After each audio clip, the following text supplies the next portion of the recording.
Hello, Billy Manzano here.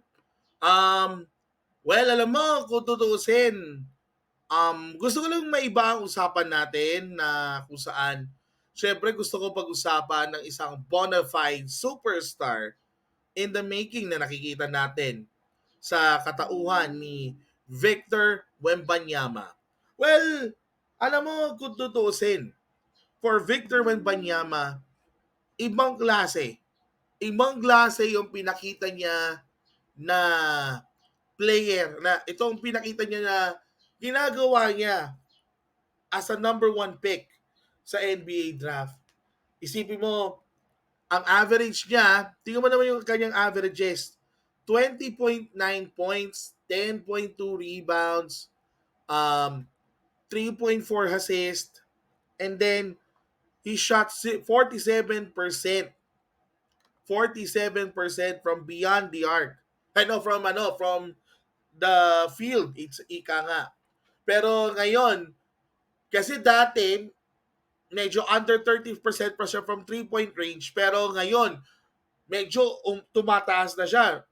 Nagiging at least mga bandang 39%, 38% from the 3-point range. Pero look at that.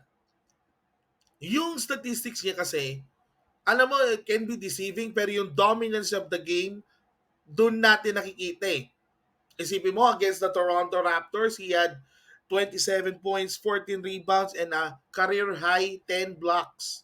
Tapos isipin mo, kanina, against Houston, he had only just 10 points, he had 11 rebounds, but he blocked 7 shots. Pero yun nga, medyo, there are times kinain siya ng buhay.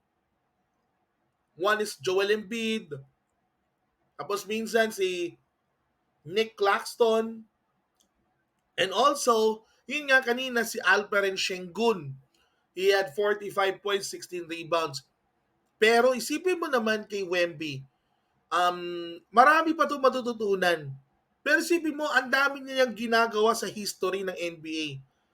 Isipin mo, he became one of the 3 rookies na gumawa ng isang 30 point, 10 rebound, 5 assists, 5 blocks in a game.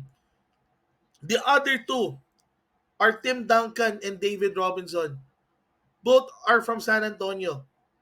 Di ba parang isipin natin for Victor Wembanyama, ano ba hindi pa niya kaya? Ang dami. Isipin mo, he played 55 games this season. He just missed only 7. Pero despite San Antonio struggled, yung statistics niya, pang superstar level. Remember, he's just a rookie. He is just a rookie, pero ang kanyang level ay pang superstar. Na kung tutusin, pang Shaquille O'Neal na dominant type of play. Alam mo, isipin mo, he's just only 210 pounds. Pero, what if kung nagpalaki pa yan ng bahagya? Yun nga, sana, ginagawin ng isa dyan. Tingnan mo yung isa. Alam mo, ngayon lang siya, buti, nagpakitang siya ng gilas ngayon under the new coach. Alam niyo na yun kung sino yun. Double-double machine. Paano naman ang kalaban niya? Wala namang katapat. 'Di ba? Ngayon, pagbalik niya doon sa Japan, medyo nagkakaroon na siya ng kumpiyansa. In which dapat lang, kung ikaw ay priority, dapat you need to make something happen. Katulad ng ginagawa ng Spurs kay Wemby. 'Di ba? Buti naman at least kahit paano he responded. Pero yun nga, as I've said, dominate Asia first.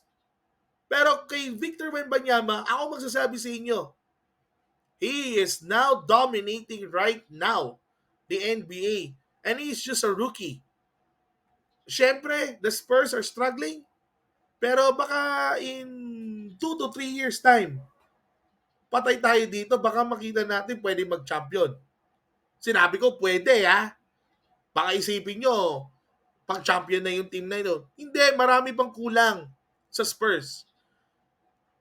And yun nga, sabi ko nga, yung isa nga dyan, hindi nga kaya yung ganung stats eh. Na parang isipin mo, so, sabi ko nga, bona fide bona fide superstar na itong si Wemby.